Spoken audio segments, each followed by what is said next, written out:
Bonjour à tous, on se retrouve aujourd'hui pour une petite vidéo tutoriel sur Tactileo. Le but de la vidéo, c'est vous faire découvrir comment fonctionne et comment utiliser cet outil. Première étape, se connecter. Donc deux possibilités, soit vous avez eu le QR code et vous pouvez le scanner pour obtenir le lien, soit vous cliquez directement sur le lien que je vous envoie.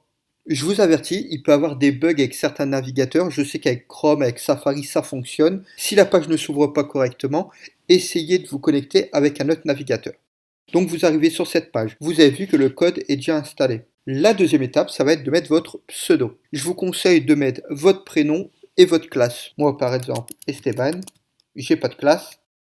Je vais pouvoir me connecter. Par contre, l'un des problèmes de Tactileo, c'est qu'une fois que le pseudo a été utilisé, vous ne pouvez pas réutiliser le même. Donc si vous avez interrompu votre activité en cours de route, je vous conseille de vous reconnecter et vous rajoutez un et vous reprenez l'activité là où vous vous êtes arrêté. Ne reprenez pas depuis le début.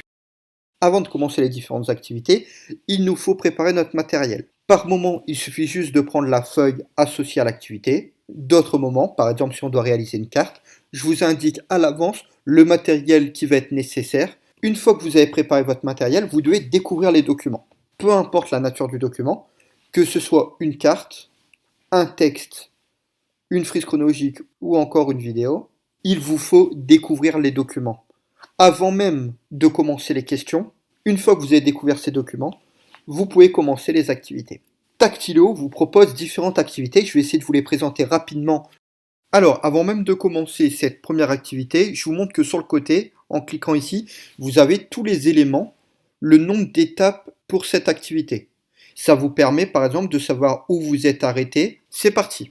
Premier type d'activité, les questions à trous, les images où il faut compléter les choses. Comme vous pouvez le voir, c'est assez simple. Il suffit de mettre les éléments au bon endroit.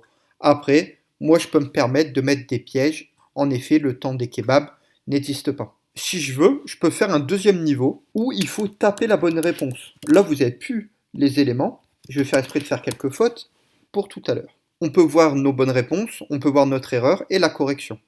Une autre activité que je peux mettre en place, des textes à trous. Ça peut me permettre par exemple de vérifier qu'un texte est bien compris, qu'une leçon est bien comprise.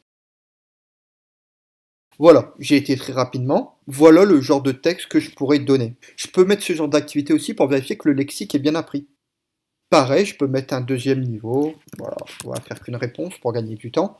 Voilà, je peux mettre différents niveaux sur ce type d'activité. Un autre type d'activité, c'est ce qu'on appelle les zones d'intérêt, c'est-à-dire sur une carte, sur une photographie, sur un croquis. Je peux vous demander, avec une petite question, de localiser sur le document la zone qui nous intéresse. Ici, où se situe la France. On passe au type d'activités les plus courantes, c'est-à-dire les questions. Je peux vous proposer des QCM. Quelle est la date du dernier titre du LOSC 2010-2011?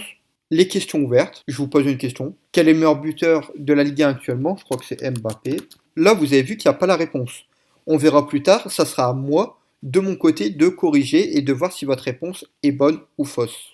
La plupart du temps, quand je vous pose une question, je vous mets un document qui vous permet d'y répondre. La plupart du temps, c'est ça. Un document, une question. Autre type d'activité, les boîtes. Là, vous avez une question. Ces personnages historiques sont-ils français ou étrangers? Et donc, s'ils sont français ou étrangers, vous le placez dans la bonne boîte. Kennedy, étranger. Napoléon, français. On va faire exprès de faire une faute. Christophe Colomb, français. De Gaulle, français. Vous avez tout de suite vos réponses. Je peux aussi vous proposer d'autres types d'activités un peu plus ludiques, par exemple ici avec les dieux grecs. Donc je peux vous le proposer sous différentes formes. Enfin, on arrive dans les dernières activités que je peux vous proposer, surtout en histoire-géographie, placer dans le bon ordre ces événements historiques. Tout bon, heureusement pour un prof d'histoire. Et enfin, le dernier élément, je peux mettre de temps en temps des sondages dans les activités. Est-ce que vous avez compris l'activité? Oui, non. Est-ce que ce tutoriel est-il utile? On va mettre oui quand même. Et voilà, vous arrivez sur cette page. En vert, c'est les bonnes réponses. En rouge, vos erreurs. Vous avez le temps consacré à chacune des questions et à la réalisation complète de l'activité en haut. C'est la fin de l'activité, on va passer côté prof maintenant.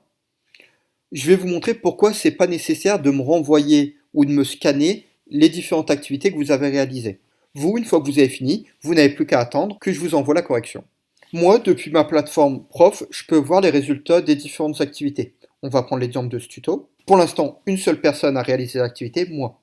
Je peux voir sur le côté que j'ai mis 6 minutes 14. Ça me permet de voir tout de suite si l'élève a fait sérieusement l'activité ou pas. D'un coup d'œil, je peux voir les éléments où l'élève a eu bon et je peux voir les moments où il a eu faux. Quand j'ai ce type de logo, c'est que je dois vérifier manuellement la réponse. Quel est le meilleur buteur de la Ligue 1 actuellement? Mbappé. Et donc c'est pour ça que vous n'avez pas besoin de me renvoyer vos réponses. Je peux tout vérifier depuis chez moi.